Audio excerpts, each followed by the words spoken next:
네, 여러분 반갑습니다. 김남규입니다. 수업 시간에 이미 말씀드렸던 것처럼 이번 주에는 제가 개인적인 사정으로 대면 수업을 하지 못해서 이번 주 수업은 온라인 영상으로 대체하도록 하겠습니다. 이번 시간에 다룰 내용은 센티멘트 어널리시스, 즉 감성 분석이고요. 우리 지난 시간에 배웠던 문서 분류의 일종이다 라고 보실 수도 있겠고, 감성 분석만의 특별한 어떤 특징들이 또 추가적으로 있으니까 문서 분류와 비교를 해가면서 공부하시면 도움이 될 것 같습니다. 우선 감성 분석이란 말 그대로 그 텍스트에 담긴 감성을 분석하는 것인데, 예전에는 오피니언 마이닝이라는 이름으로 많이 불렸습니다만 최근에는 이미 꽤 오래전부터 감성 분석이라는 말이 더 대세가 돼서 많이 쓰이고 있습니다. 여기서 말하는 감성이라는 거는 긍정, 중립, 부정 이렇게 나타내기도 하고 혹은 수치로 나타내기도 하는데, 긍정, 중립, 부정 이렇게 구분해서 나타내는 거를 극성이라고 하고요. 그리고 수치로 나타내는 것, 예를 들면 아주 긍정인 경우엔 플러스 1.0, 조금 긍정인 경우엔 플러스 0.7, 중립은 0, 아주 부정이면 마이너스 1, 이렇게 수치로 나타내는 것을 우리가 감성값이라고 합니다. 하지만 극성이라는 용어와 감성값이라는 용어가 이렇게 구분돼서 사용될 때도 있지만 구분 없이 두루뭉술하게 사용되는 경우도 많이 있습니다.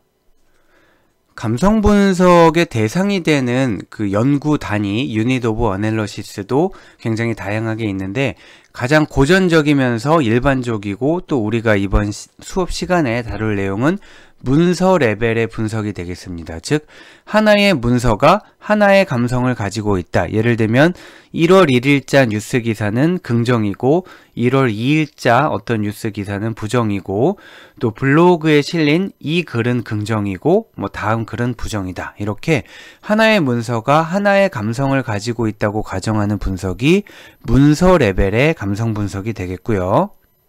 사실 이런 문서 레벨의 분석이 가장 기본적이고 일반적이긴 하지만 약간 무리한 가정이긴 하잖아요. 예를 들면 하나의 문서에서 앞부분에서는 굉장히 좋은 얘기하다가 뒷부분에서 하지만 하면서 나쁜 얘기가 나올 수도 있고, 그래서 하나의 문서가 긍정으로만 분류되거나 부정으로만 분류되는 게 바람직하지 않다라는 발견에서 나온 분석이 좀 쪼개서 하자, 문서 전체가 아니라 문장 단위로 쪼개서 하자라는 게 하나의 문장이 하나의 감성을 갖고 있다고 가정하는 센턴스 레벨의 감성 분석이 되겠습니다.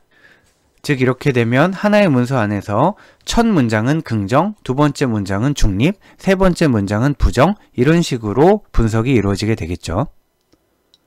더 나아가서는 하나의 문장이라고 하더라도 어떻게 하나의 문장이 늘 하나의 감성을 가지고 있냐, 더 쪼개자 라는 그런 주장이 있게 되는데, 예를 들면 아이폰은 디자인은 예쁜데 호환성이 별로다 라는 문장이 있다면 하나의 문장 안에서 이 부분은 긍정이고 이 부분은 부정이 되잖아요. 그래서 문장을 더 쪼개자인데, 이번에는 문서에서 문장으로 쪼개듯이 문장을 앞뒤로 쪼갠다거나 하는 것이 아니라 엔터티를 먼저 발견하고 그 엔터티의 에스펙트마다 감성을 매기겠다라는, 다시 말씀드리면 엔터티라는 건 일종의 개체가 되는데, 지금 이 문장에서는 아이폰이라는 개체가 있겠고요. 책상, 학생, 결혼 이런 것들이 전부 유형, 무형의 개체가 되겠죠. 그래서 아이폰이라는 개체에 대해서 지금 두 가지 에스펙트로 얘기를 하고 있는 겁니다. 디자인이라는 에스펙트, 호환성이라는 에스펙트. 그런데 아이폰이라는 엔터티의 디자인 에스펙트에 대해서는 긍정이고, 아이폰이라는 엔터티의 호환성이라는 에스펙트에 대해서는 부정이다 라고 분석을 하겠다는 게 에스펙트 레벨 감성 분석이 되겠습니다. 제일 바람직하고 이 분석이 이루어지면 굉장히 많은 걸 할 수 있겠죠. 예를 들면 지금 이 아이폰 이그젬플의 경우에 아이폰이라는 개체가 있는데 얘에 대해서 여러 가지 에스펙트가 있단 말이죠. 에스펙트가 있고 감성 이렇게 있다라고 할까요? 그럼 에스펙트 중에 디자인이라는 에스펙트가 있고 호환성이라는 에스펙트가 있는데 디자인은 긍정이고요. 호환성은 부정이고 이런 식으로 정형화되지 않은 문장에 대해서 감성 측면의 핵심만을 뽑아서 이렇게 정형화시킬 수 있다라는 큰 장점이 있고 이렇게만 요약이 돼도 굉장히 쓰임새가 많이 있겠죠.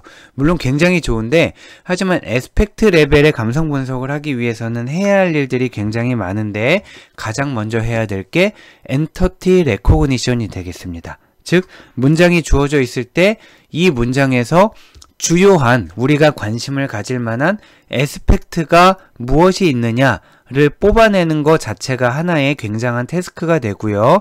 보면은 이렇게 현업에서 어떤 프로젝트나 과업이 있을 때 보면 개체명 인식 전문가를 뽑는다라든가 개체명 인식기를 만들었다라든가 그 개체명 인식이 엔터티 레코그니션이 되겠습니다. 자, 정리하면 다큐멘트 레벨, 센턴스 레벨, 에스펙트 레벨로 갈수록 보다 더 정교한 분석이 가능하겠지만 아래로 갈수록 보다 더 고민해야 될 것들이 많고요. 우리는 이번 시간에는 가장 기본적이면서도 그럼에도 불구하고 쓰임새가 많은 문서 레벨의 감성 분석을 살펴보도록 하겠습니다. 감성 분석의 접근법은 크게 두 가지를 들 수 있는데 첫 번째는 사전 기반 감성 분석, 이때 사용하는 사전을 우리가 감성 사전이라고 부르게 되고요. 두 번째는 별도의 사전 없이 말뭉치에 대한 학습을 통해 감성 분석을 하는 머신러닝 기반 감성 분석이 되는데 이 머신러닝 기반 감성 분석은 우리가 지난주에 배웠던 문서 분류랑 완전히 동일하기 때문에 새로 배울 내용이 없습니다. 즉 문서 분류를 할 때 스포츠, 연애, 경제, 정치 이렇게 나눌 수도 있겠고 또 어떤 이메일을 햄이냐 스팸이냐 이렇게 나눌 수도 있잖아요. 마찬가지로 어떤 문서에 대해서 이거를 긍정, 부정으로 나눌 수도 있다라는 거죠. 즉 문서 분류를 할 때 그 타겟이 감성에 대한 거면 감성 분석이니까 방법론적으로는 문서 분류와 감성 분석이 다를 게 없죠. 자, 다시 한번 읽어보면 말뭉치에 대한 학습을 통해 문장이나 문서 전체의 극성을 예측한다. 클래스가 극성인 분류 문제다. 결국 문서 분류 문제인데 다만 클래스가 스포츠 연애가 아니라 긍정 부정일 뿐이다 라는 얘기고요. 그러다 보니까 타겟이 정해져 있는 슈퍼바이즈드 러닝이고 긍정 부정에 대한 레이블이 필요하게 되겠죠. 그런데 이거는 모든 분류 문제에서 동일하게 적용되는 내용인데 한 도메인에서 만든 분류 모델을 그대로 다른 도메인에 적용하면 결과가 제대로 나오기가 어렵겠죠. 예를 들면은 영화 리뷰를 가지고 긍정, 부정 분류하는 모델을 만들었다. 영화 리뷰 말뭉치에 대한 학습을 통해서 긍부정 분류 모델을 만들었다. 그런데 그걸 가지고 경제 뉴스에 적용하면 잘 안 맞는다라는 거죠. 물론 일부분은 겹치는 부분이 있겠지만 경제 뉴스에서 사용되는 어휘들과 영화 리뷰에서 사용되는 어휘들 그리고 감성들이 다를 거기 때문에 예를 들면 경제 뉴스에서 전쟁이란 단어가 나오면 부정일 거잖아요. 그런데 영화 뉴스, 영화 리뷰에서 전쟁이 나왔다. 이거는 오히려 전쟁 장면이 재미있었다. 이런 식으로도 쓰일 수 있기 때문에 서로 다른 긍부정 값을 갖게 되는 거죠. 해서 요약하면 어떤 도메인의 분류 모델을 그대로 다른 도메인에 적용할 수 없어서 수정하던가 아니면은 새로운 말뭉치를 가지고 학습해야 된다. 이렇게 정리하시면 되겠습니다. 이 내용은 우리 깊게 다루지 않을 거고요. 문서 분류와 겹치기 때문에 이번 시간에 주로 설명드리게 될 거는 사전 기반 감성 분석인데 무슨 얘기냐면 주요 단어에 대해서 이미 감성 값을 부여를 해 놓는다라는 거죠. 그래서 예를 들면 good은 플러스 1.0, bad는 마이너스 1.0, interesting은 플러스 0.7 이런 식으로 마이너스 1에서 플러스 1 사이의 값을 부여를 해 놓는다. 그럼 이런 감성사전을 가지고 문서 분석을 하겠다라는 거고요. 감성사전에도 여러 가지 유형이 있을 수 있는데 일반적으로 우리가 사용되는 모든 언어를 다루는 범용, 제너럴 퍼포즈의 감성사전이 있을 수도 있고 어떤 주제와 도메인에 특화된 감성사전이 있을 수도 있다라는 거예요. 당연히 여러분들 짐작하시겠지만 범용 감성사전은 만들기가 어려운 게 그 어휘의 범위가 굉장히 넓잖아요. 그리고 한 가지 단어가 어떤 도메인에서는 긍정으로 사용되고 또 어떤 도메인에서는 부정으로 사용될 여지도 있기 때문에 범용 감성사전은 우리가 직접 구축하기란 매우 어렵습니다. 물론 감성사전 만드는 것 자체가 일이긴 한데 굳이 만든다면 뭘 만들 수 있느냐라고 하면 주제에 특화된 감성사전을 만들 수는 있겠죠. 예를 들면은 뭐 재활의학에 특화된 감성사전이라든가 아니면 영화 리뷰에 대한 감성사전이라든가 나올 수 있는 어휘들이 어느 정도 정해져 있고 우리가 예상 가능하다면 물론 시간과 노력이 많이 들겠지만 감성사전을 만들 수가 있어서 많은 경우에 아주 대규모 자본이 투입되지 않은 한 연구 목적으로는 주제에 특화된 감성사전을 만들게 됩니다. 이런 감성사전을 만드는 범위에 대해서 말씀드렸다면 만드는 방법도 여러 가지가 있는데 가장 결과를 믿을 수 있고 사람들이 쓰게 되는 거는 수작업으로 구축한 거고요. 수작업으로 구축한다는 건 보통은 한 사람이 아니고 여러 명이 투입돼서 어떤 하나의 단어에 대해서 두 사람, 세 사람이 감성값을 적어내서 세 사람의 평균을 한다든가 아니면 세 사람이 일치하는 경우에만 이 단어는 0.7이라고 하자 이렇게 어그리를 하는 방식으로 약간 폼은 안 나지만 제일 믿을 만한 방법이고 시간이 너무 많이 들고 비용도 듭니다. 그리고 워드넷 기반으로 구축하는 방법이 있는데 워드넷 우리 배웠잖아요. 그래서 어떤 단어의 몇몇 단어의 감성값을 찾아 넣으면 그 단어와 유사한 단어, 즉 형제라든지 가까이 있는 단어들도 그와 유사한 값을 갖게 하겠다라는 거죠. 예를 들면 굿의 감성값이 1.0이었는데 그 굿이랑 굉장히 거리상으로 가까운 워드넷에서 그런 단어가 있는데 감성값을 모르겠다. 그러면 걔는 뭐 0.95 이런 식으로 부여할 수 있다라는 거고요. 통계 기반 구축은 그래도 어느 정도 자동화가 가능하고 효율적으로 할 수가 있습니다. 예를 들면 긍정인 문서가 있고 부정인 문서가 이미 알려져 있을 때 어떤 단어가 긍정에서보다 부정에서 훨씬 많이 나왔다. 그러면 그 단어는 부정값을 갖는 것으로 간주할 수 있고 반대로 어떤 단어는 몇 번 안 나오는데 나오기만 하면 긍정이었다. 그러면 또 그 단어는 긍정값을 갖는 것으로 생각할 수 있잖아요. 이렇게 통계 기반으로 구축하는 방법이 있는데 물론 통계 기반 구축은 어느 정도 자동화가 가능해서 시간과 비용이 덜 든다는 장점이 있지만 정확하지 않아요. 네, 말뭉치가 뭐 얼마나 양질이고 얼마나 많으냐에 따라 다르겠지만 쉽게 만들 수 있는 대신 그 값을 다 믿을 수가 없기 때문에 이 세 가지 기법들이 서로 장단점을 가지고 있다라고 생각하시면 되겠습니다. 이렇게 감성 사전을 만들어 놓고 나면 그 감성 사전을 바탕으로 문장에 대한 감성값이나 문서에 대한 감성값을 만들 수가 있다라는 거죠. 예를 들면 한 문장이 이렇게 있으면 이 문장에 나타난 단어들의 감성값을 전부 에버리지를 구해서 얘는 뭐 1.0, 얘는 0.7, 얘는 마이너스 0.3이었는데 에버리지를 냈더니 0.7이더라. 그러면 이 문장 전체가 혹은 문서 전체가 긍정이다, 0.7이다 이렇게 하겠다라는 거죠.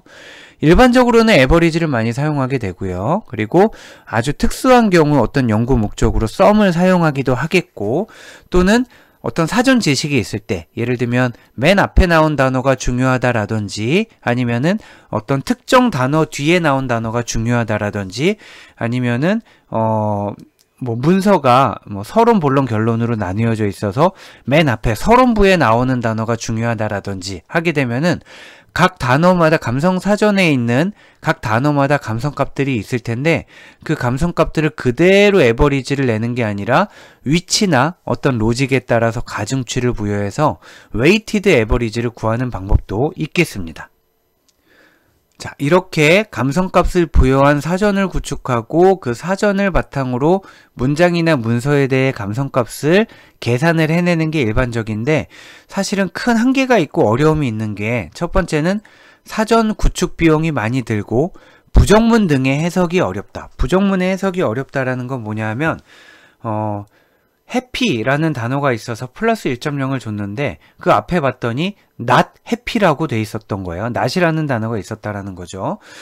그러면은 사실은 not happy면 마이너스 1.0이 돼야 되는데 이거를 1.0으로 하게 되는 그런 오류를 범할 수가 있다는 얘기고, 물론 이렇게만 말씀드리면 not이 있을 때마다 마이너스 1을 곱하면 되는 거 아닌가라고 생각하실 수 있겠지만, 부정문이 어디 not만 있겠어요? 뭐 여러 가지가 있을 수 있잖아요.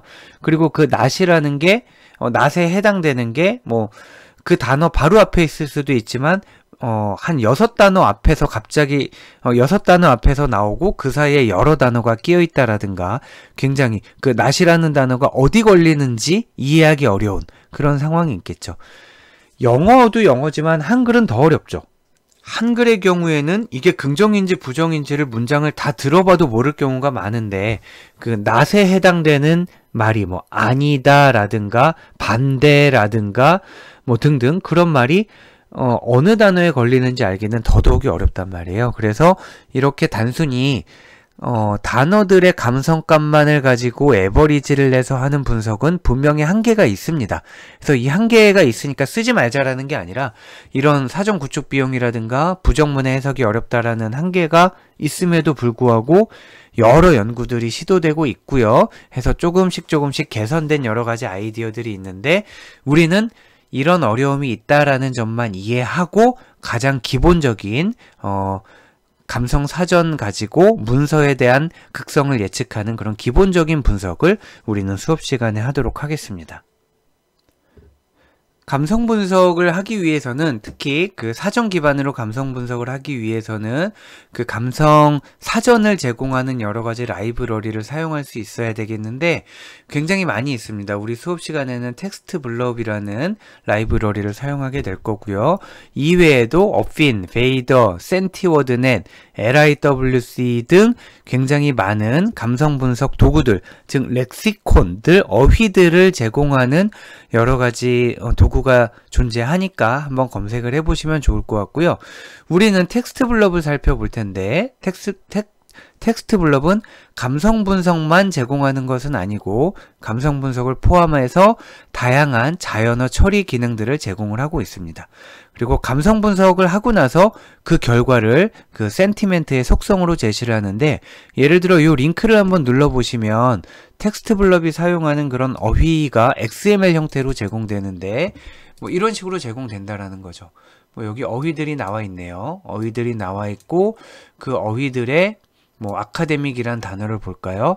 이 아카데믹이라는 단어의 극성은 중립, 주관성도 중립, 또 intensity, confidence는 사실 많이 쓰이지 않아서 이 부분은 그냥 이런 게 있구나라고 참고만 하시면 되겠고요.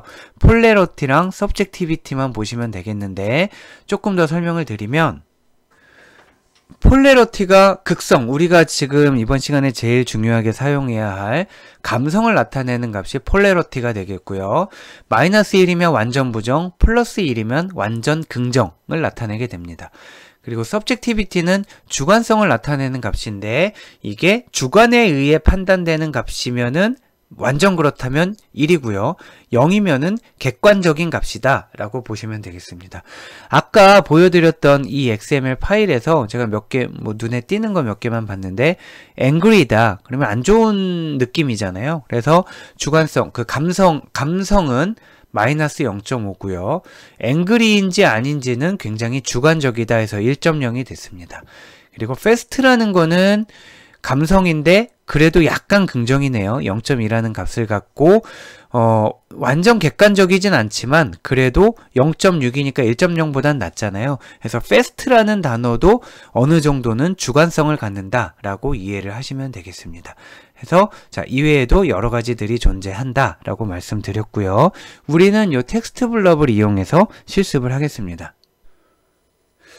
우리가 감성 분석을 수행할 때 우리한테 주어지는 데이터가, 그 레이블이 어떤 경우에는 포지티브, 네거티브 이렇게 구분되어 있기도 하지만 많은 경우에는 점수로 되어 있는 경우가 많단 말이에요. 예를 들면 지금 보시는 이 그래프는 우리가 오늘 두 가지 데이터를 가지고 실습을 하게 될 텐데, 하나는 NLTK 영화 리뷰, 그리고 또 한글 데이터로는 다음 영화 리뷰를 가지고 할 텐데, 다음 영화 리뷰의 경우에는 점수가 이렇게 0점부터 10점까지 돼 있단 말이에요. 그러면은 얘를 가지고 점수를 예측하는 분석을 할 수도 있지만, 일반적인 감성 분석의 경우에는 긍정, 중립, 부정을 한단 말이에요. 혹은 긍정, 부정.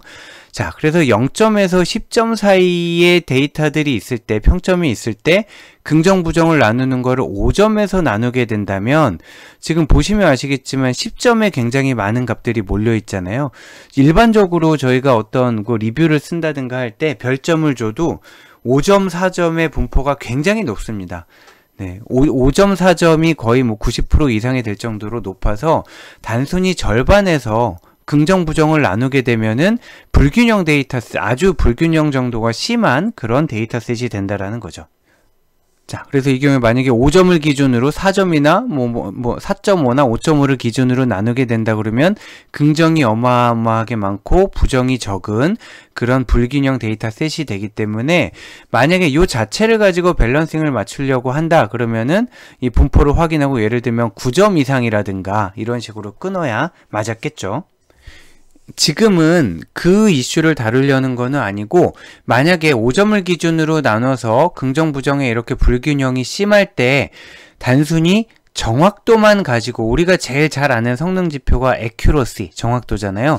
정확도만 가지고 성능 평가를 하면 어떤 문제가 생기는지 살펴보고, 그런 문제를 해결하기 위해서 일반적으로 우리가 정확도 외에 프리시전, 정밀도라고 하는, 그리고 리컬, 재현율이라고 하는, 그리고 정밀도와 재현율을 둘 다 버무린, 둘 다 취합한 그런 F1 스코어라는 거를 같이 보게 된다라는 거죠.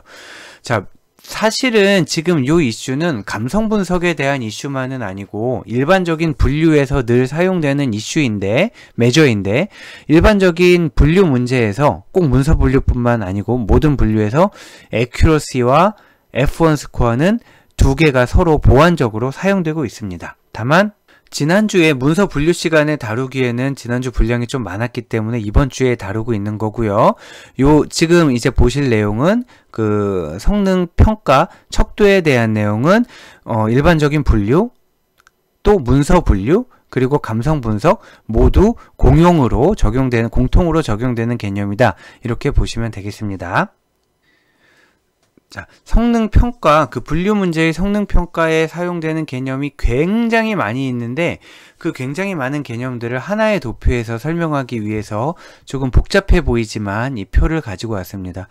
사실은 그 순서가 제가 여러분들한테 미리 배포해드린 강의 노트랑은 조금 다른 게, 원래는 어떤 개념 설명하고 실습하고 또 그와 관련된 개념을 추가로 설명하고 이런 식으로 강의 노트를 준비해서 배포했었는데, 지난주 수업 이후에 제가 몇몇 분들한테 피드백을 물론 모든 분들한테 듣지 못했지만 피드백을 들어본 결과, 그 이론 먼저 쭉 하고, 지난주 수업이 그랬잖아요. 이론 먼저 쭉 하고 실습을 하는 게 덜 헷갈린다. 이론하다 실습하다 하니까 조금 헷갈린다 라는 의견이 있어서, 조금 머리를 써야 되는 부분, 좀 심각한 부분은 앞으로 다 가지고 와서 하고 있고요. 지금 이 슬라이드도 배포해드린 노트에서는 거의 뒷부분 실습 중간에 있는데, 지금 이 부분도 앞에서 설명을 드리고 뒷부분은 부담 없이 실습을 하는 형태로 순서를 재구성했습니다. 지금 이 표를 일단 이해하시는 방법은 아마 많이 보셨을 텐데, 자, 여기에는 실제 값을 나타내는 거예요. 실제 값이, 즉 정답이죠. 정답이 긍정이냐 부정이냐를 나타내는 거고요.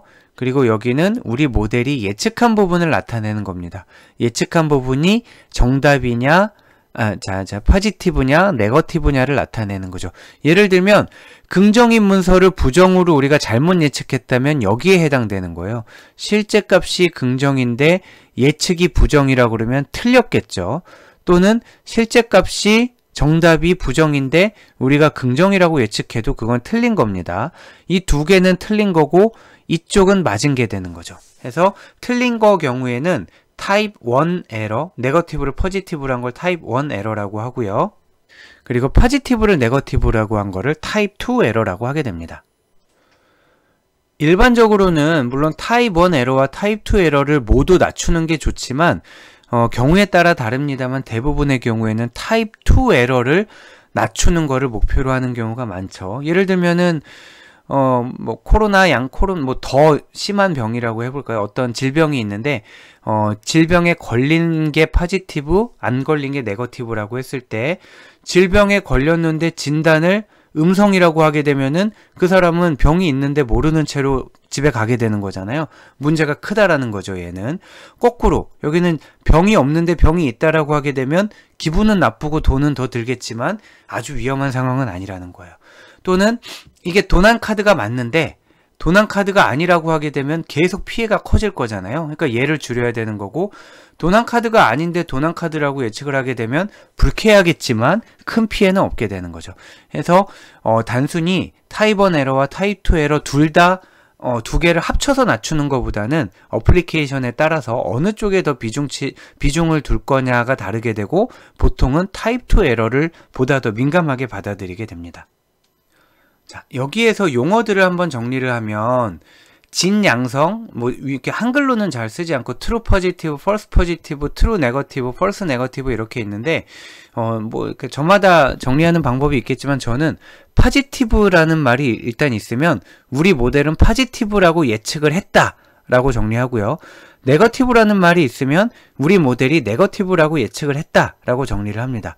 근데 그 중에 true면 예측한 게 맞은 거고 false면 예측한 게 틀린 거예요. 예를 들면 false positive라는 거는 우리는 positive라고 예측을 했는데 틀렸다. 그러니까 실제 네거티브였겠죠? 여기에 해당되는 겁니다. 실제 네거티브인데 우리가 positive라고 외쳤어요. 그런데 잘못된 positive였다. 이렇게 되는 거죠. 해서 이런 그 true positive, false negative, false positive, true negative 여기에 이제 개수가 나오게 되는데 예를 들면 이런 식으로 나오게 된다라는 거죠. P인데 P라고 맞춘 게 3개, P인데 N이라고 잘못 맞춘 게 틀린 게 7개 이런 식으로 숫자가 나오고 요렇게 지금 여기까지 요 분홍색으로 되어 있는 데까지 요렇게 만들어진 행렬을 우리가 confusion matrix, 즉 혼동 행렬이라고 하고 요렇게 혼동 행렬까지만 뽑아내면 이걸 가지고 굉장히 많은 지표들을 뽑아낼 수 있습니다. 자, 혼동 행렬까지만 뽑아내면 우리가 원하는 지표를 다양하게 뽑아볼 수 있고 그래프를 다양하게 그려볼 수 있고 우리 방법론이 이 지표 측면에서는 별로지만 이 지표가 괜찮다라고 뭔가 설득을 할 수 있는 근거를 뽑아내기에 좋다라는 거죠. 그 중에 단연 가장 많이 사용되는 거는 accuracy예요. accuracy는 뭐냐면 지금 얘는 맞춘 거잖아요. 참을 참이라고 맞춘 거. 얘는 거짓을 거짓이라고 맞춘 거. 얘는 틀린 거죠. 얘도 틀린 거, 얘도 틀린 거. 이렇게 되잖아요. 그래서 맞춘 거는 요거 TP와 TN, 틀린 거는 FP와 FN. 전체를 다 합친 거분에 여기 accuracy가 있게 됩니다. 전체 중에 우리가 맞춘 게 몇 개냐? 요게 accuracy가 되는 거고 일반적으로 가장 많이 사용되는 겁니다. 그래서 우리가 지금 이걸 배우기 전에도 accuracy는 알고 있는 건데 accuracy만 가지고서는 한계가 있더라라는 얘기를 하려고 하는 거고요. 지금 추가로 살펴볼 메저는 프리시전과 리컬이라는 개념입니다. 자, 프리시전은 뭐냐면 내가 참이라고 예측한 것들 중에 실제 참이 얼마나 있었나 라는 거예요. 자, 내가 이 사람 양성입니다 라고 한 게 이건데 그 중에 자, 이게 내가 양성이다 라고 얘기를 한 건데 그 중에 실제 양성이 몇 개였나 라는 걸 우리가 프리시전이라고 하게 되고요. 그리고 리컬이라는 개념은 실제 양성인 환자가 몇 명 있었는데 이걸 다 더한 게 되겠죠. 이걸 다 더한 게 실제 환자가 되는 건데 그 중에 몇 명 찾아냈나 하는 게 리컬이 되겠습니다. 자, 내가 참이라고 예측한 거 중에 실제 참, 즉 이거 전체분의 요거가 프리시전이 되겠고요. 그리고 실제 참인 거 이만큼 분의 예측에서 걸러진 거가 몇 개냐 라는 게 리컬이 되겠습니다. 여기 이제 sensitivity라고 되어 있는 거는 우리가 이제 다른 분석을 할 때, 다른 차트를 그릴 때 민감도와 특이도라는 말을 쓰거든요. 그래서 민감도라는 거는 이거 2개 더한 거분의 이거, 그리고 특이도라는 거는 이거 2개 더한 거분의 이거, 이렇게 하게 되는데 지금은 민감도 특이도는 다루지 않기로 하고 민감도가 리컬이랑 똑같은 개념이니까 자, 프리시전이 어떻게 구해지고 리컬이 어떻게 구해지는지만 살펴보고 다음 슬라이드로 넘어가겠습니다. 자, 그러면 애큐러시와 다른 아이들 프리시전 리컬과의 관계는 어떤 관계가 있는지를 한번 살펴볼게요. 2개의 예측 모델이 있는데 지금 총 100개, 지금 똑같은 실제 데이터는 똑같습니다. 실제 데이터는 파지티브가 10개 있고요. 네거티브가 90개 있는, 그래서 총 100개의 데이터가 있는 거고요. 마찬가지 동일한 데이터입니다. 10개, 90개, 100개 이렇게 있어요. 그런데 지금 보시면 아시겠지만 바이어스가 굉장히 심합니다. 파지티브는 10개고 네거티브는 90개니까 네거티브 쪽으로 훨씬 더 많은 데이터가 있어요. 이런 경우에는 모델이 정교하게 만약에 만들어지지 않고 대충 만들었다고 하더라도 네거티브가 많을 게 예상되기 때문에 네거티브가 많다는 걸 알고 있으면은 기본적으로 파지티브보다 네거티브 쪽으로 많이 예측을 하게 되면 그 모델은 애큐러시를 좀 거저가게 되는 측면이 있습니다. 예를 들면은 아무 생각 없이 네거티브에다가 전부 예측을 했어요. 네거티브로 전부 예측을 하게 되면 100개 중에 90개를 맞출 수가 있다는 거죠. 자, 그런 경향이 있다는 걸 염두에 두고 지금 모델 1과 모델 2를 비교해 보면 모델 1은 네거티브로 예측을 꽤 많이 했어요. 100개 중에 89개를 네거티브라고 예측한 상황이고 얘는 100개 중에 60개만 네거티브라고 예측을 한 상황이기 때문에 애큐러시를 모델 1이 조금 더 유리하게 가져갈 거다라고 의심 혹은 예상을 하고 살펴보면 전체 100개 데이터 중에서 맞은 게 몇 개인지 봤더니 3개 맞았고 82개 맞았단 말이에요. 그래서 얘는 100개 중에 85개를 맞았기 때문에 애큐러시가 0.85고요. 그리고 얘는 100개 중에 10개, 60개를 맞았으니까 100개 중에 70개를 맞춰서 애큐러시가 0.7이 된단 말이죠. 자, 그렇다면 우리가 지금까지 알고 있는 그 유일한 성능 평가 매저인 애큐러시만 알고 있었다면 지금 이 상황에서는 애큐러시가 위에 게 0.85고 아래 게 0.7이니까 0.85를 나타낸 모델 1이 더 좋다라고 판단할 수밖에 없는데 사실 이거는 모델 1이 좋다라기보다 바이어스가 한쪽으로 심했기 때문에 나타나는 왜곡 현상이라는 거죠. 예를 들면 더 극단적으로 한번 해볼까요? 더 극단적으로 지금 네거티브가 훨씬 많은 경우구나 라고 얘가 알고 있어서 이 예측 모델이 굉장히 게으르게 다 네거티브인 것 같은 웬만하면 네거티브로 찍자 라고 해서 0, 10, 0, 90, 100, 0 즉 이 모델은 처음부터 끝까지 전부 네거티브만을 외친 거예요. 자, 그랬으면 이때 애큐러시가 얼마가 나오냐 하면 100개 중에 90개가 맞게 돼서 90대에서 0.9가 나오게 되는 거죠. 자, 여기서 알 수 있는 건 뭐냐 하면 애큐러시가 필요 없다가 아니라 애큐러시가 다는 아니다 라는 거를 우리가 볼 수 있겠고요. 그래서 프리시전과 리컬이라는 걸 같이 보게 되는데 자, 프리시전은 뭐냐면 아까 말씀드린 것처럼 내가 P 포지티브라고 예측한 게 총 11개인데 그 중에 3개를 맞았다라는 거예요. 봤더니 프리시전이 0.27, 11분의 3은 0.27이 돼서 나오고요. 자, 아래에 있는 걸 봤더니 내가 P라고 예측한 게 40개가 있었네요. 40개 중에 10개가 맞았으니까 0.25가 되겠네요. 지금 이 경우는 프리시전도 1번 모델이 2번 모델보다 더 좋아요. 프리시전이 굉장히 P를 좀 조심스럽게 예측을 했기 때문에 P를 조심스럽게 보수적으로 예측을 했기 때문에 내가 P라고 얘기한 것 중에는 얼추 많이 맞았고요. 얘는 모델 2는 조금 공격적으로 P를 질렀기 때문에 틀린 게 많아요. 그래서 0.27, 0.25가 됐습니다. 이번에는 리컬을 볼게요. 즉 원래 P가 소수지만 있었는데 10개라도 있었는데 그 10개 중에 몇 개를 건져냈나 보는 게 리컬이 되는 거죠. 자, 보면은 10개의 P 값이 있었는데 그 중에 3개밖에 못 건졌어요. 그러면 리컬은 0.3이에요. 자, 그리고 모델 2는 P가 10개가 있었는데 10개를 다 건져냈어요. 이때 리컬이 1.0이 되는 겁니다. 자, 이렇게 되면 지금 종합적인 결과를 보면 서로 뭐 이기고 지고 하네요. 애큐러시 측면에서는 위에 게 좋고요. 그리고 프리시전과 리컬 측면에서는 누가 좋은지를 보려고 했더니 프리시전은 위에 게 좋고 리컬은 아래 게 좋아요. 사실은 프리시전과 리컬은 서로 트레이드오프 관계가 있습니다. 자, 애큐러시는 별개의 영역이라서 모델 자체의 성능을 별도로 측정하는, 그러니까 말 그대로 단순하게 몇 개 중 몇 개 맞췄냐 얘기가 되고요. 프리시전이랑 리컬은 두 가지 서로 다른 관점이기 때문에 어느 한쪽이 높아지면 어느 다른 한쪽이 낮아지는 경향이 있어요. 다만 프리시전이 이만큼 높아지면서 리컬이 조금 낮아질 수도 있고요. 리컬이 이만큼 높아지면서 프리시전이 또 뭐 조금 낮아질 수도 있고 그래요. 지금 이 두 가지 상황을 보면 프리시전 리컬만 볼게요. 리컬이 0.3에서 1.0으로 대폭 올라갔죠. 근데 그 사이에 프리시전은 0.27에서 0.25로 소폭 하락했단 말이에요. 그러면 프리시전과 리컬만 놓고 봤을 때는 아래 모델이 조금 더 좋겠구나 라고 짐작은 할 수 있지만 이렇게 대략 감으로 잡으면 안 되니까 이 두 가지를 조합한 메저를 하나 만들게 되고 그게 바로 F1 스코어가 되겠습니다.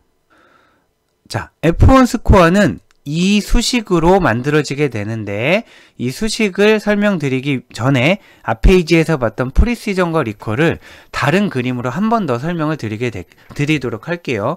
굉장히 중요한 개념이고 종종 자주 헷갈리시는 걸 많이 봤기 때문에 자, 보면 프리시전이라는 거는 내가 예측한 값 중에, 그러니까 내가 P라고 예측했는데 그 중에 맞은 거. 자, 지금 이 그림을 보게 되면 여기는 내가 참이라고 예측한 것이 동그라미가 되겠고요. 자, 여긴 참이라고 예측한 게 동그라미가 되겠고요. 그리고 이쪽은 실제 값이 P인 거, 이쪽은 실제 값이 네거티브인 거. 이렇게 보여주게 되고 있습니다. 즉, 실제 값이 포지티브인데 내가 포지티브라고 예측해서 맞춘 게 되는 거고요. 여기는 실제 값이 네거티브인데 내가 포지티브라고 예측해서 틀린 게 되겠죠. 자, 지금 이 상황에서 프리시전이라는 거는 내가 예측한 게 이렇게 되잖아요. 내가 포지티브라고 예측한 거, 이거 전체 중에 맞춘 거 이렇게 됩니다. 해서 그림이 있죠. 요 동그라미 분의 연두색 동그라미가 되는 거고요. 리컬이라는 거는 실제 값이 P인 거, 왼쪽 네모가 되겠네요.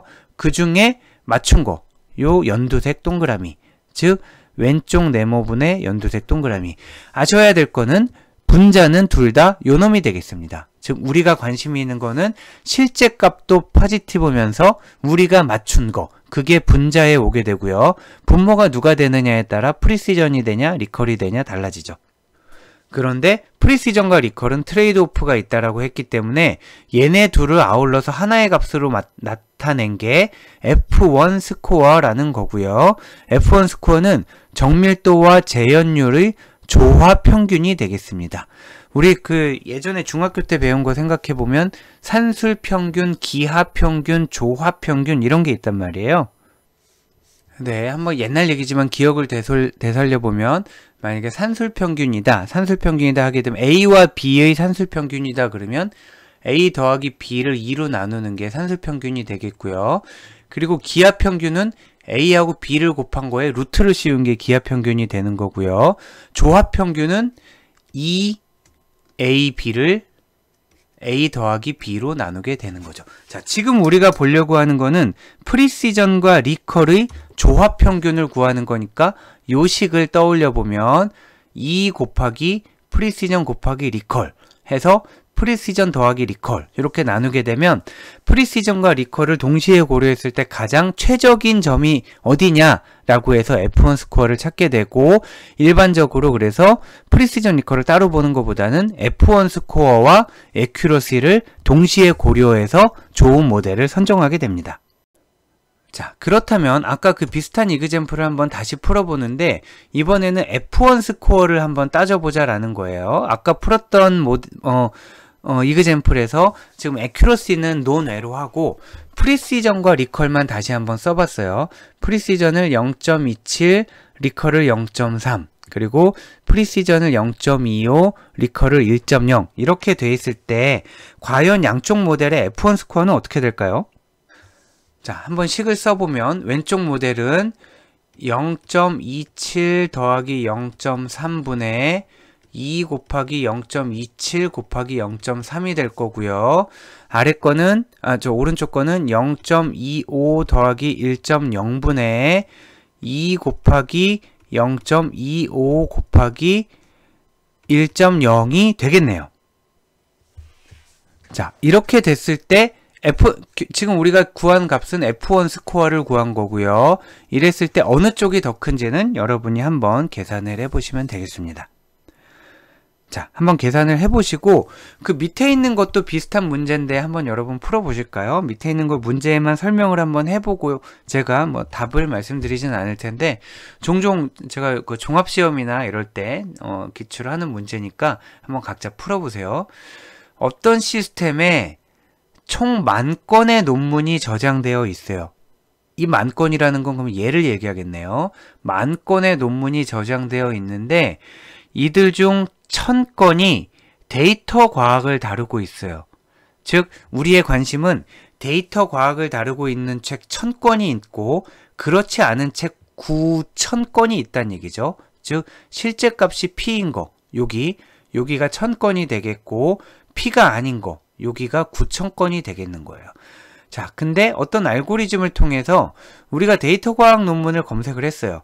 그랬더니 이 알고리즘이 이게 데이터 과학 아니야? 라고 골라준 게 2,000건이라는 거예요. 그러면 여기가 2,000건이 되겠죠. 여기가 2,000건이 되고 그러면 데이터 과학이라고 추천해 준 게 2,000건이니까 총 10,000건 중에 추천하지 않은 건 8,000건이 되겠네요. 자, 여기가 총 10,000건, 여기는 2,000건, 여기는 8,000건, 그리고 실제로 1,000건이 있었고 9,000건은 우리가 원하는 책이 아니었던 상황이죠.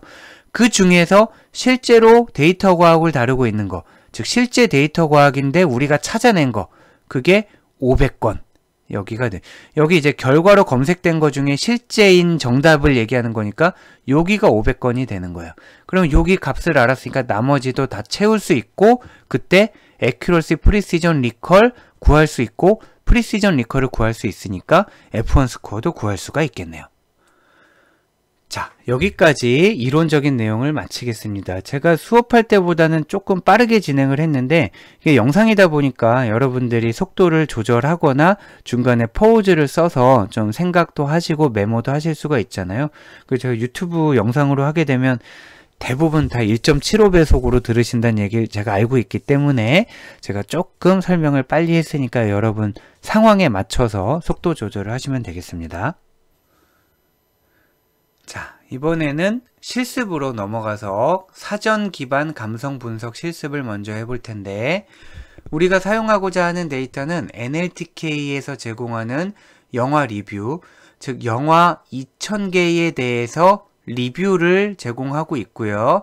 그 리뷰에 해당하는 레이블 각각에 대해서 포지티브나 네거티브를 레이블을 달아서 주겠다라는 거예요. 자, 보면 무비 리뷰를 다운로드를 받았고요. 그리고 이 무비 리뷰에 있는 아이디들이 파일 아이디라고 되어 있네요. 파일 아이디가 어떤 형태로 되어 있나 한번 보기 위해서 4개까지만 출력을 해봤어요. 해봤더니 요렇게 되어 있네요. 파일 아이디가 아예 포지티브, 네거티브 그 내용이 앞에 처음부터 4개는 전부 네거티브가 있네요. 자, 처음부터 4개가 나온 건 전부 네거티브만 나왔고 걔네들에 대한 파일 아이디가 이렇게 있습니다. 자, 그리고 이 리뷰에서 카테고리가 결국 레이블을 얘기하고 있는 건데 이 카테고리의 종류에는 어떤 것들이 있나 봤더니 네거티브 아니면 포지티브, NEG 아니면 POS 이렇게 2가지가 있게 되겠네요. 그리고 아까 이 파일 아이디를 뽑아낸 거 있잖아요. 그 파일 아이디들을 다 뽑은 다음에 걔네의 랭스를 구하면 즉 파일 아이디가 몇 개 있는지를 보게 된다는 거고 즉 영화의 리뷰의 개수를 나타내게 되겠네요. 리뷰가 총 2,000개 있다라는 건데 이번에는 파일 아이디를 다 뽑아보지 말고 그 중에 카테고리가 네거티브인 것만 뽑아봐서 랭스를 구하고 포지티브인 것만 뽑아서 랭스를 구했더니 1,000개, 1,000개 즉 밸런스가 잘 맞았네요. 포지티브 1,000개, 네거티브 1,000개 총 2,000개의 문서를 가지고 분석을 하겠다라는 얘기입니다. 자, 이번엔 가져온 데이터의 한번 첫 번째 문서를 살펴보도록 할게요. 이 윗부분은 네, 지금 아랫부분만 살펴보도록 할게요. 보면 무비 리뷰즈에서 파일 아이디즈까지 하면 여러 개의 파일이 있을 텐데 그 중에 0번째, 자 0번째 문서의 파일 아이디를 반환하는 게 파일 아이디가 되겠습니다. 즉 0번째 문서의 파일 아이디가 0이 아닐 거잖아요. 아까 앞에서 보면 네, 요게 이제 0번째 문서의 파일 아이디가 되겠네요. 네, 복잡해서 우리가 잘 모르니까 그거를 파일 아이디라는 걸로 지금 담아둔 겁니다. 즉 여기 있는 파일 아이디는 0번째 문서를 가리키고 있어요. 자, 지금 요 밑줄 친 부분 카테고리즈 하고 파일 아이디라고 하면 0번째 문서의 카테고리, 즉 긍부정, 파지티브냐 네거티브냐를 나타내는 게 되겠죠. 그래서 0번째 문서의 카테고리를 봤더니 네거티브라고 나와 있네요. 그리고 얘는 0번째 문서의 row니까 실제 값, 데이터, 리뷰를 뽑으라는 얘기인데 너무 기니까 500자만 뽑아라 하면 지금 요 결과는 얘는 0번째 문서의 타겟 값이 네거티브라는 거고요. 얘는 0번째 문서의 내용의 앞부분을 보여주고 있는 겁니다. 이렇게 보여드리는 이유는 요걸 보고 나서 요걸 보면 요게 진짜 네거티브인가? 라는 정도를 한번 예상을 할 수 있나? 감을 보시라는 겁니다. 자, 다음으로 아까 소개해드린 텍스트 블랍 라이브러리를 이용해서 감성 분석을 해보면 사용하는 부분은 굉장히 간단합니다. 우리 이번 학기에 배우는 내용들이 다 그렇지만 이론은 복잡한데 실제로 실습할 땐 코드 한 줄이면 되는 그런 경우가 많죠. 자, 텍스트 블랍을 설치를 할 텐데 아마 맨 위에 있는 그 텍스트 블랍 설치 요 인스톨 요거는 학기 초에 이미 여러분들 배포해드린 그 파일에 다 설치가 돼 있을 거고요. 우리 실습실에도 다 설치가 돼 있고요. 그리고 요 밑에 거는 아마 설치가 안 돼 있어서 배포해드린 코드에서 파이썬 M 텍스트 블랍 다운로드 코포라 요거를 실행을 하셔야 될 겁니다. 이제 실제 코드를 보시면은 텍스트 블럽을 임포트 하고요. 여기에 이제 똑같은 거를 한 3가지를 해봤는데 한번 예상도 해보시고 그 결과를 평가를 해보시면은 첫 번째 테스트라는 변수에다가 텍스트 블럽 굿이라고 넣었어요. 물론 여기에는 단어만 넣는 게 아니라 굿모닝 에브리원이라든가 아니면 리뷰를 넣어도 되고요. 지금 요 부분에 문장을 넣어도 되고 긴 문서를 넣어도 되는 그런 상황인데 단어 하나만 넣었을 때 그 값을 어떻게 뽑아내는지 보기 위해서 단어를 한번 넣어봤어요. 자, 여긴 리뷰를 넣은 거죠. 자, 보면 굿을 집어넣었더니 굿에 대해서는 뭐라고 찍어줬냐 하면 센티멘트가 극성은 0.7이니까 1.0에 가까우니까 굉장히 긍정적이라는 거죠. 그리고 주관성도 0.6 정도를 뽑아줬습니다. 주관성은 0에서 1 사이, 폴레러티는 -1에서 1 사이라는 걸 유념하시고요. 사이언스라는 거는 폴레러티가 0이 됐네요. 사이언스는 긍정도 아니고 부정도 아니라는 거고요.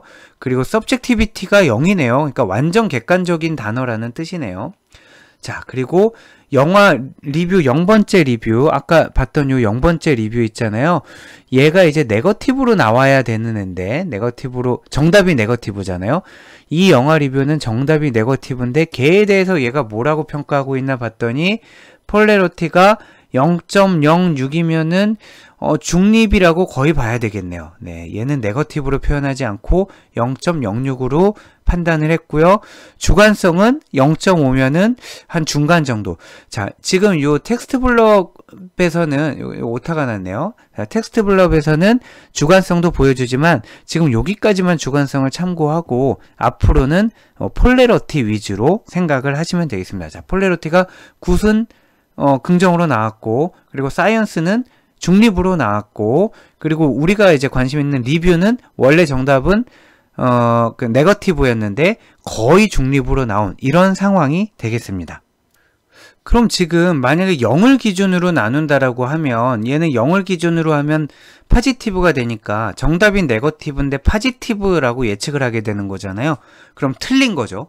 그럼 이 모델이 어떤 건 맞고 어떤 건 틀릴 텐데 그러면 몇 개 정도나 맞췄고 몇 개 정도나 틀렸나를 집계를 해봐야 모델의 성능을 알 수 있겠죠. 그래서 정확도 분석이라는 거를 하게 됩니다. 자, 이 코드를 보시게 되면 이 코드는 지금 제공되는 코드는 아니고 간단하게 우리가 만든 코드예요. 자, 아까 텍스트 블럭을 통해서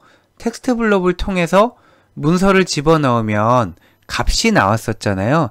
자, 텍스트 블럭을 통해서 문서를 집어넣으면 값이 나왔고 그 중에 우리는 폴레러티에 관심이 있는 거예요. 자, 요 놈이 되겠죠. 폴레러티.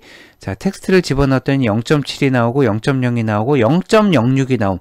요 값에 관심이 있는 건데 일반적으로는 그 폴레러티가 0보다 크면은 파지티브라고 보는 게 맞고요. 지금은 우리 분석에서는 중립은 따로 두지 않고 0보다 크면 긍정, 0 이하면 부정이라고 하겠다라는 겁니다. 0보다 크면 긍정, 0 이하면 부정이라고 하겠다라는 거예요.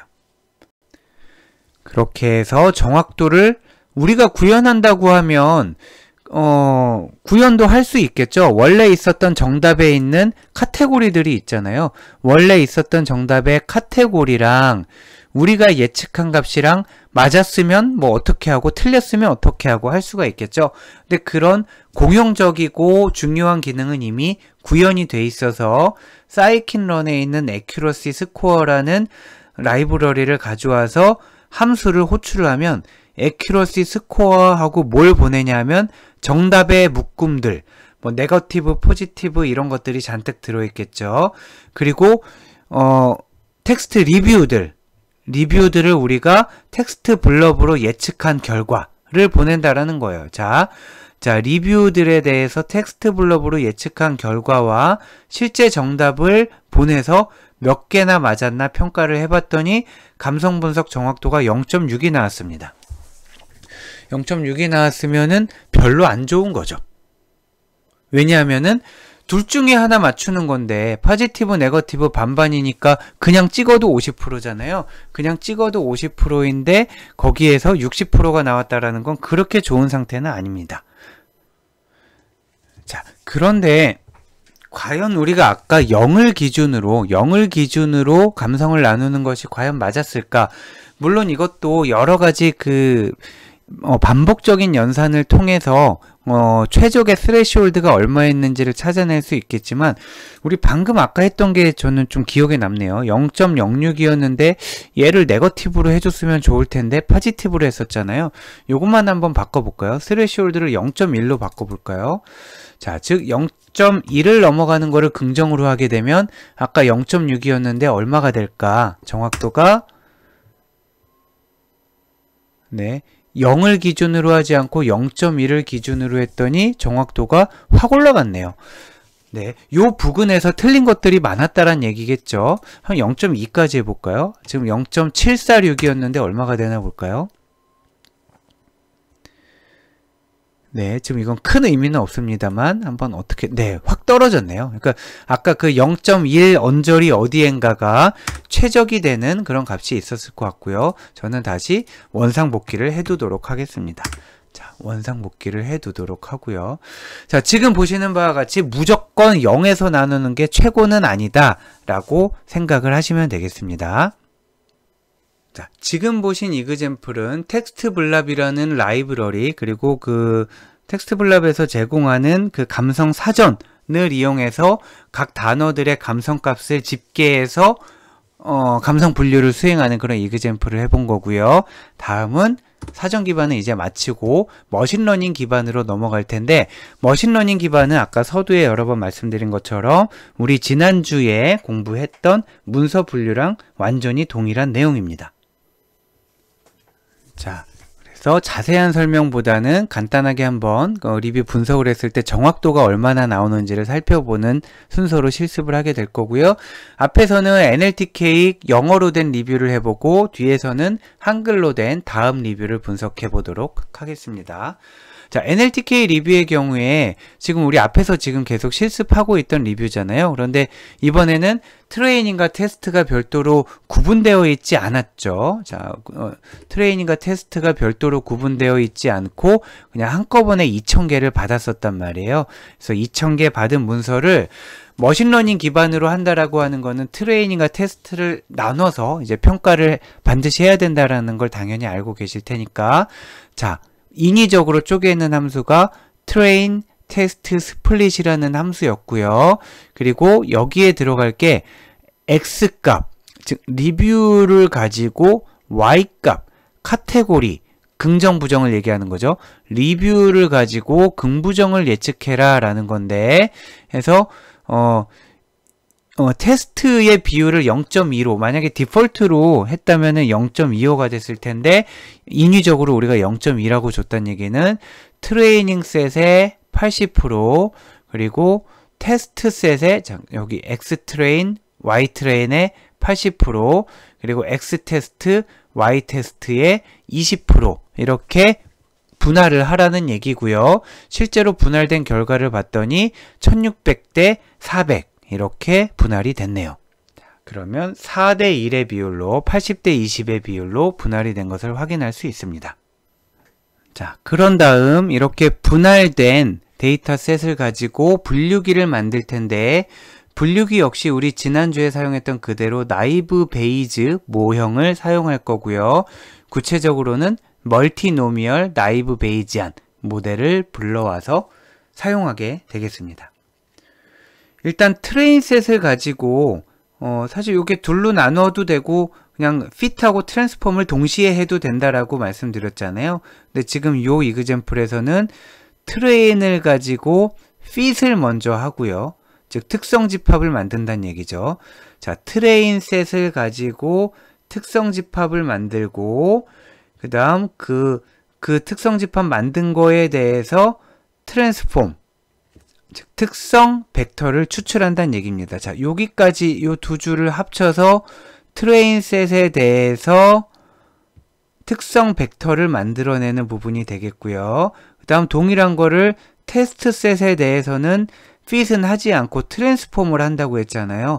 혹시 다시 한번 강조해서 말씀드리면은 이 테스트 셋에 대해서 다시 fit을 하게 되면 이전에 뽑았던 특성 집합과 전혀 다른 공간에서 연산을 하는 게 되기 때문에 직접적인 그런 비교가 이루어질 수가 없습니다. 그래서 fit은 학습을 할 때만 하는 거고요. 그리고 평가나 검증을 할 때는 아까 학습을 할 때 사용했던 특성 집합을 이용하게 됩니다. 자, 아무튼 다시 말씀드리면 이 부분에서 트레이닝 셋의 특성 벡터를 뽑아내게 되고 이 부분에서 평가 셋의 특성 벡터를 뽑아내게 돼요. 자, 아직까지 분류기는 만들지 않았어요. 그냥 특성 벡터까지만 만들어낸 거고요. 분류기 만들기 위해서 이제 멀티노미얼 MB를 선언을 하는데, 요때 알파 값을 안 주면 1이 기본이었잖아요. 근데 알파 값을 0.01로 줬습니다. 자, 요것도 그 알파 값을 바꿔가면서 최저값을 찾아보는 연습도 해봤는데, 자, 이번엔 알파 값을 0.01로 한번 줘볼게요.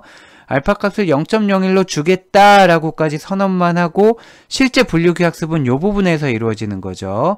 나이브 베이지안 클래스파이어 .fit. 자, 이제 모델 만들어란 얘기고, 그때 x의 리뷰 데이터, 물론 얘네가 이제 특성 벡터 형태로 돼 있겠죠. 구체적인 형태는 아마 밀집 벡터가 돼 있겠네요. 자, 특성 값을 나타낸 벡터라고 해서 제가 계속 특성 벡터라는 표현을 쓰는 거고, 그 특성 벡터를 희소 벡터로 나타낼 수도 있지만 지금 우리가 배우기로는 얘는 밀집 벡터로 들어가 있을 겁니다. 밀집 벡터로 들어가 있고 얘는 타깃 값들이 포지티브, 네거티브가 들어가 있겠죠. 걔네를 가지고 머신러닝 학습을 하는 부분은 지난주 수업 내용과 완전히 동일합니다. 자, 이렇게 만들어진 다음에 모델이 만들어져 있으면 그 모델을 가지고 와서 이제 평가해라 라는 거죠. 평가해라 라는 거를 우린 스코어 함수를 사용한다라고 했는데, 평가를 두 가지를 하게 되는데 트레인셋을 가지고 평가를 하게 되면 잘 맞출 거예요. 왜냐하면 트레인셋을 가지고 모델을 만들었기 때문에 걔를 가지고 점수를 매기면 잘 나올 거란 말이에요. 0.998이면 너무너무 잘 나왔지만 못 믿는 거죠. 네. 그 답안지를 보면서 문제를 풀게 되니까요. 자, 근데 학습에 사용되지 않은 테스트 셋을 가지고 한번 돌려봤더니 그때의 점수, 얘는 지금 accuracy를 의미하는 겁니다. 우리 F1 스코어나 프리시전 리컬 아직 안 구했어요. 자, 얘를 accuracy를 구해봤더니 이때는 0.797이 나오더라 라고 볼 수 있습니다. 그럼 지금 요 모델에서 우리가 쓸 수 있는 값은 테스트 스코어 0.797 요 값을 사용하시면 되겠습니다. 자, 역시 머신러닝 기반으로 문서 분류를 수행할 건데 이번에는 그 감성 분류가 되는 거죠. 문서 분류인데 감성을 예측하는 감성 분류를 수행할 건데, 자, 데이터는 제공해드린 그 다음 영화 리뷰 데이터, 지난주에 사용했던 데이터와 똑같은 데이터인데 여기 폴더 이름만 달라져서 제가 배포를 해드렸습니다. 역시 당연히 가져온 데이터는 똑같죠. 5개를 앞에서부터 5개를 가지고 왔고요. 리뷰가 있고 레이팅이 있고 타이틀, 지난주엔 요 타이틀을 예측하는 문서 분류를 했었잖아요. 이번에는 요 레이팅을 예측을 할 건데 레이팅을 숫자로 예측하는 게 아니라 5를 기준으로 나눠서 5보다 크면 포지티브, 5보다 작으면 네거티브 이렇게 예측을 하려고 합니다. 그런데 이번에는 아까 저희가 NLTK에서 한 것처럼 포지티브, 네거티브가 있는 게 아니라 이렇게 평점이 수치로 나와 있기 때문에 얘를 포지티브, 네거티브로 바꿔줘야 한다라고 말씀을 드렸고요.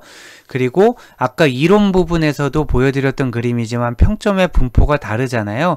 그래서 이때 할 수 있는 판단은 여러 가지가 있는데 여기가 뭐 10.9점이 너무 많으니까 포지티브, 네거티브를 여기서 끊자 요렇게 판단을 할 수도 있겠지만 지금 요 그림을 보여드리는 이유는 일반적인 것처럼 5점을 기준으로 끊기는 끊는데 바이어스가 심하니까 늘 그렇듯이 문서 분류할 때는 애큐러시뿐만 아니라 F1 스코어도 중요하니까 지금 이 경우에도 바이어스가 있어서 더더군다나 중요하다. 그래서 F1 스코어도 같이 봐야 된다 라는 논리를 끌어내기 위해서 이 그림을 보여드린 거고요. 정리하면 우리는 여전히 이 분포가 기울어져 있음을 알지만 5점 기준으로 긍부정을 구분할 거고요. 그리고 다양한 척도를 통해서 볼 텐데 방금 전에도 봤던 요 애큐러시 요거는 물론 기본적으로 볼 거고 그 다음 프리시전, 리컬, F1 스코어를 같이 보도록 하겠습니다. 자, 실제 분석에 들어가는 그 전 단계를 살펴보면 자, 이렇게 되겠네요. 지금 우리가 모아온 다음 영화 리뷰도 트레인과 테스트가 구분이 안 돼 있고 하나로 묶여 있었잖아요. 그래서 얘네를 트레인과 그리고 테스트 이렇게 나누려고 하는데 지금 테스트 비율이 안 명시된 걸 봐서는 0.25, 0.75 대 0.25 이렇게 나누려고 하나 보네요. 자, 해서 트레인 테스트 스플릿해서 리뷰와 레이팅을 가져오게 됩니다. 여기 있는 요 리뷰와 레이팅을 가져오라는 얘기죠. 아직은 긍부정이 아니고 레이팅으로 되어 있는 상태입니다. 리뷰와 레이팅을 가지고 와서 트레인과 테스트로 나눠봤더니 그 비율이 11,000 대 36,800 아마 0.75 대 0.25 정도 돼 있을 거고요. 그리고 한글 데이터니까 그 한글 형태소 분석기를 써야 되잖아요. 그래서 트위터 형태소 분석기를 써서 형 분석을 하겠다라는 거를 보여주고 있습니다. 그리고 지금 이 트위터 형태소 분석기를 사용해서 형 분석하는 과정은 여기에 나타나 있네요.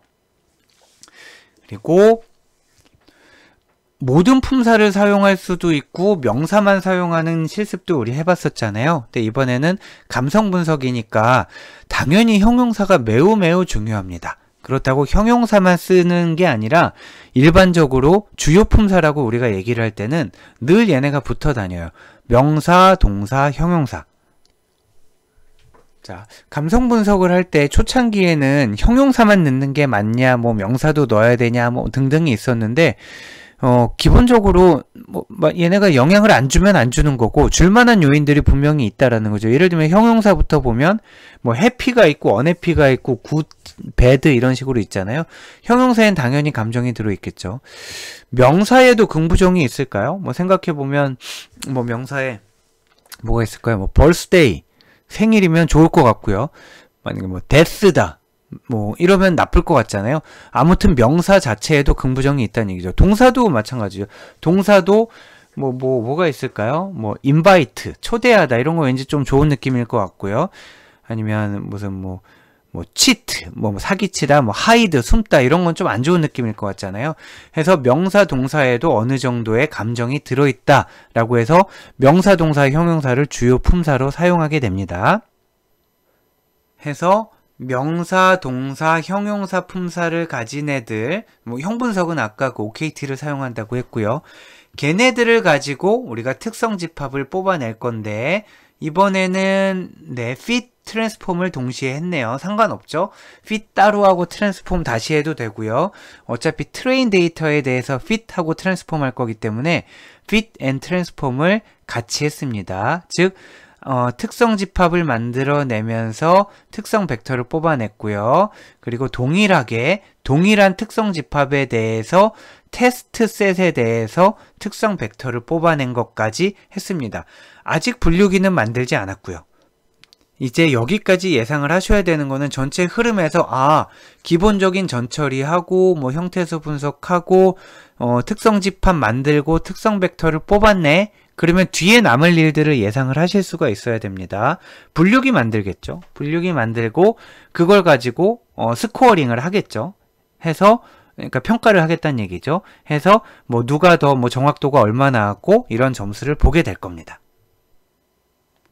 자, 이제 마지막으로 분류기를 만들고 평가를 수행하는 부분을 살펴보도록 하겠습니다. 이 부분이 중요하겠네요. 왜냐하면 지금까지는 아직 그 긍부정으로 나눠진 게 아니고 별점으로 넘어왔잖아요. 0점에서부터 10점 사이 값이 나왔는데 여기에서 이제 우리가 구분할 수 있는 바이너리 타겟을 만드는 부분인데 여기가 약간 좀 불친절할 수도 있겠습니다. 그래서 여기서 원래 더 깔끔하게 했다고 하면 어떻게 했어야 되냐면 만약에 y 값이 트레인이건 테스트건 마찬가지죠. y 값이 5보다 크면 포지티브, 그렇지 않으면 네거티브 이렇게 해줬으면 더 좋았겠는데 그냥 심플하게 하기 위해서 5보다 크면 true, 그렇지 않으면 false라고 한 거예요. 근데 그것도 if문을 쓰지 않고 아마 이제 프로그래밍 언어 많이 해보신 분들은 아시겠지만 이렇게 조건문만 쓰게 되면 얘가 참이면 true, 그렇지 않으면 거짓이 들어가게 되는데 그거 한번 해보도록 할게요. 네.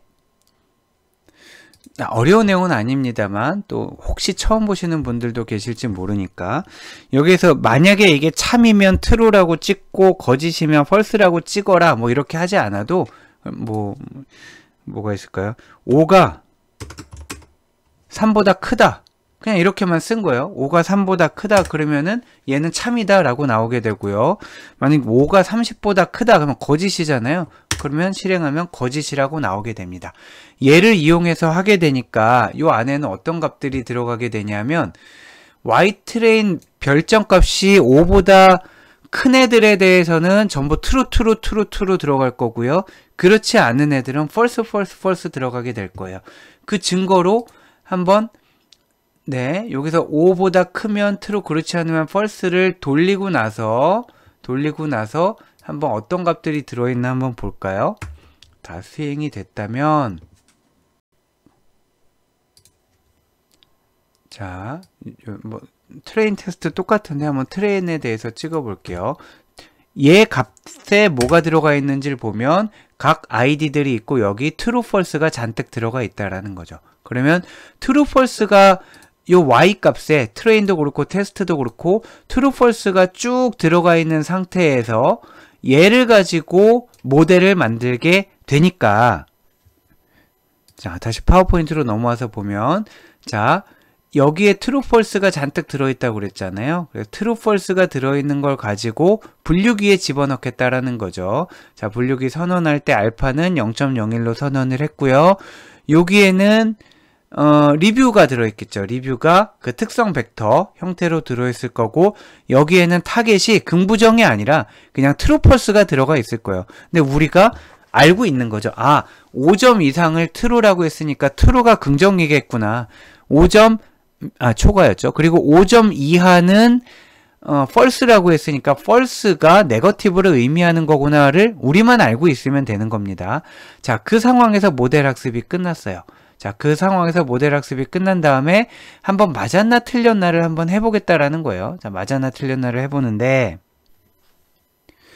아까랑은 조금 상황이 다르네요. 사용한 코드가 다른데 아까는 어떻게 했었냐면 앞에서는 모델을 학습한 다음에 트레인 셋에 대해서도 한번 스코어를 해보고 테스트 셋에 대해서도 스코어를 해봤잖아요. 즉 이 값들을 넣어보고 예측을 하면서 정답과 비교하면서 애큐러시를 뽑아내는 것까지 했는데 지금 이렇게 하면 기본적으로 애큐러시만 뽑아준단 말이에요. 그래서 우리는 애큐러시만 뽑는 게 아니라 애큐러시와 프리시전, 리콜, F1 스코어까지 다 뽑아보고 싶잖아요. 그래서 지금 하려고 하는 거는 두 단계로 구분을 해서 예측만 한번 해보려고 합니다. 예측만 하고 나서 그 예측과 정답을 가지고 얼마나 맞았냐를 가지고 아마 컨퓨전 매트릭스를 만들었을 거고 거기에서 여러 가지 지표를 뽑겠다라는 거죠. 지금 이렇게 두 세트가 있는데 두 세트는 동일합니다. 저 위에는 트레인에 대해서 하는 거고요. 아래는 테스트에 대해서 하는 거고요. 여기도 프리딕트를 트레인을 넣어서 프리딕트를 해봐라. 해보긴 해보겠지만 결과는 뭐 잘 나오겠지만 큰 의미가 없는 거고요. 테스트에 대해서 프리딕트를 한 다음에 그 값을 가지고 요 아래 내려가서 뽑아보겠다라는 거죠. 자, 다시 한번 살펴보면 아까랑 비교를 해보면 아까는 애큐러시만 뽑는 거기 때문에 프리딕트 함수를 사용하지 않고 그냥 스코어 함수에다가 예측하면서 정답과 비교해라 라고 한 거고요. 지금은 정답은 모르겠으나 일단 예측만 해보고 자, 예측만 해보라는 거고 그 예측과 정답을 다양하게 비교해봐라 라는 거를 묶어본 겁니다. 보면 자, 이제 테스트만 볼게요. 자, Y 테스트 프리딕트라고 하게 되면은 우리 모델은 지금 true, false를 뱉어내는 거잖아요. 원래는 긍부정을 뱉어야 되는데 아까 true, false를 뱉어내게끔 학습이 됐잖아요. 그러니까 y-test predict 안에는 true, false가 잔뜩 들어있겠죠. 자, 그게 맞는지 틀린지 모르겠습니다. 자, 정답은 y-test 센티가 갖고 있을 거고요. 그리고 우리가 예측한 거는 y-test predict에 대해 들어있을 거잖아요. 걔네에 대해서 똑같이 넣으면서 애큐러시를 뽑아봐라, 프리시전을 뽑아봐라, 리컬을 뽑아봐라, F1 스코어를 뽑아봐라 라고 하게 된 거니까 훨씬 더 다양하게 뽑을 수가 있죠. 자, 그렇게 해서 나온 결과를 보면 당연히 트레인셋이 지표가 다 당연히 좋을 거고요. 그거는 큰 의미가 없고 테스트셋에 대해서도 보면 0.851이라는 애큐러시가 나왔으니까 뭐 비교적 잘 나왔군 하고 볼 수도 있고요. 프리시전과 리콜 그리고 F1 스코어가 0.908이 나왔습니다.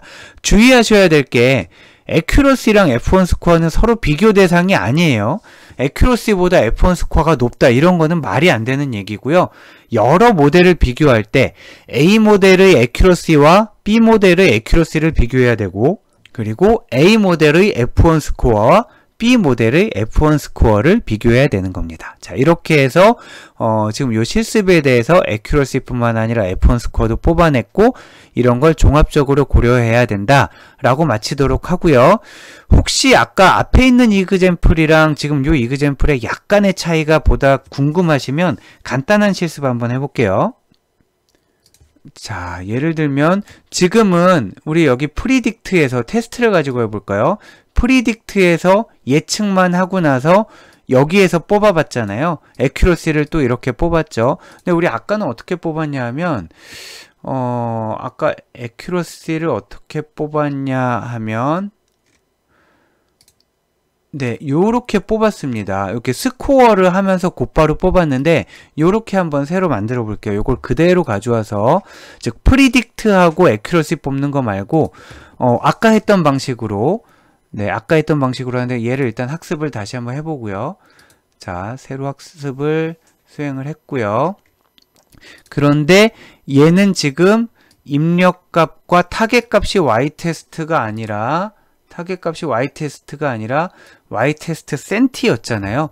그러니까 true, false로 돼 있겠죠. 네, true, false로 돼 있을 텐데 자, 요렇게 하게 되면은 얘는 예측을 수행하면서 그러니까 테스트셋에 대해서 예측을 수행하면서 점수까지 매겨준다라는 거죠. 해보면 근데 그 점수가 accuracy라는 거예요. 우리 아까 위에서 구한 요 놈이랑 동일한 값이 되죠.